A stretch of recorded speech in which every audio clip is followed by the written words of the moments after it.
আপনি কি জানেন পর্তুগালের সমুদ্রে ল্যাম্বরগিনি প্যান্টিলি মার্সিডিজের মতো হাজারো গাড়ি ডুবে রয়েছে। অ্যারিজোনার এমন একটি জায়গা রয়েছে যেখানে হাজারো যুদ্ধ বিমান ফেলে রাখা হয়েছে। এবং সাউথ ক্যালেরাই নামের একটি সমুদ্রে কেন একটি পুরো ট্রেনকে ডুবিয়ে দেওয়া হয়েছিল, আজ আমরা দেখতে চলেছি মিলিয়ন মিলিয়ন ডলার লস করা প্রজেক্টগুলো। তো চলুন সত্যজালের আজকের ভিডিওটি শুরু করা যাক। 2022 সালের ফেব্রুয়ারির এক ঠান্ডা সকাল পর্তুগালের গভীর সমুদ্রে ভাসছিল একটি জাহাজ ফেলিসিটি এসি। ভেতরে ছিল শত শত দামি স্পোর্টস কার, পার্সি, ল্যাম্বরগিনি, ওডি। কিন্তু হঠাৎ করেই শুরু হয় এক ভয়ানক বিপর্যয়। শিপের ভেতর থেকে ভেসে আসতে থাকে ধোঁয়ার কুণ্ডলী।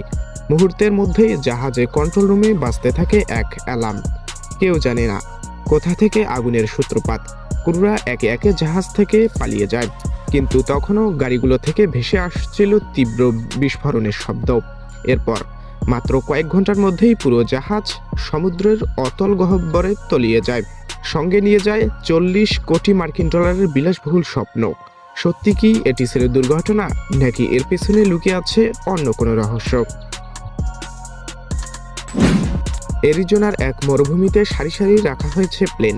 দেখলে যেন মনে হবে কোনো একটি পরিত্যক্ত শহরের প্লেনগুলো দাঁড়িয়ে আছে নীরব সাক্ষী হয়ে। এখানে রাখা আছে 4000-এর বেশি যুদ্ধবিমান। কিন্তু প্রশ্ন হলো, এগুলো এখানে কি করছে? দ্বিতীয় বিশ্বযুদ্ধের পর এই বিশাল এয়ারবেসটিকে পরিণত করা হয়েছিল এক অদ্ভুত জায়গায়, যেখানে পুরো বিমানগুলোকে জমা করা হয়েছিল ভবিষ্যতের জন্য। কেউ কেউ বলে এই প্লেনগুলো কিছু কিছু এখনো উড্ডয়নযোগ্য, আবার কিছু কিছু মানুষ বিশ্বাস করেন এখানে এমন কিছু গোপন প্রযুক্তি আছে যা সাধারণ মানুষ জানে না।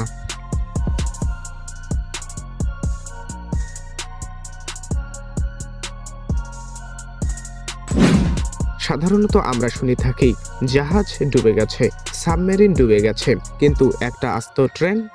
2001 সালে আমেরিকার চার্লস্টন শহরের উপকূলে একটি সম্পূর্ণ ট্রেনকে ইচ্ছাকৃতভাবে ডুবিয়ে দেওয়া হয়।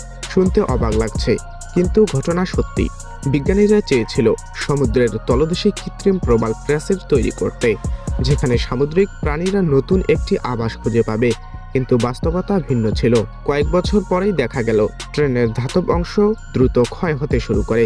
কৃত্রিম বাস্তু সংস্থান তৈরি হওয়ার পরিবর্তে এটি হয়ে উঠল একটি বিষাক্ত ধ্বংসস্তূপ। ফলাফল, প্রকল্পটি পুরোপুরি ব্যর্থ, আর ক্ষতির পরিমাণ 5 কোটি মার্কিন ডলার।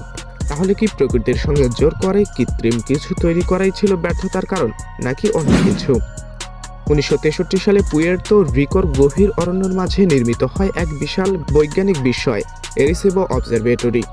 এটি ছিল পৃথিবীর অন্যতম বৃহত্তম রেডিও টেলিস্কোপ, যা মহাকাশ থেকে সংকেত গ্রহণ করত, বিজ্ঞানীদের নতুন তথ্য সরবরাহ করত। বহু বছর ধরে এটি কাজ করছে সফলভাবে, কিন্তু তারপরেই আসে এক ভয়ঙ্কর দিন। 2020 সালে হঠাৎ করেই এক বিশাল একটি তার ছিঁড়ে পড়ে। কর্তৃপক্ষ দ্রুত মেরামত করতে চাইলেও ততক্ষণে অনেক দেরি হয়ে গেছে। ধীরে ধীরে পুরো স্ট্রাকচার নড়বড়ে হয়ে পড়ে এবং একসময় এটি সম্পূর্ণ ভেঙে পড়ে। 30 কোটি মার্কিন ডলারের ক্ষতি।